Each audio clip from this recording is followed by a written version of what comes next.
I have to thank Mr. Mithun who make this event possible.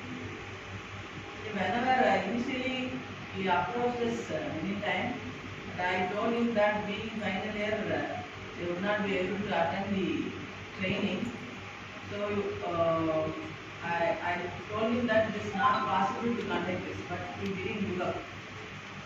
He contacted after he approached the place further, he contacted 3 principals. Okay, see, he met every principal and got permission for this program. And this program was conducted every day without fail. Even though a drive is being conducted here, then he conducted this program in the final year triple E classroom.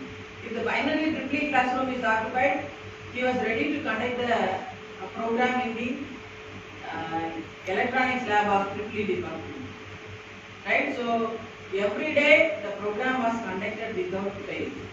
Really, I appreciate the determination and hard work of Mr. Mithun. It's really great. And also the students, they gave excellent feedback about this program. Right? Their confidence and their public speaking talent, really it was improved.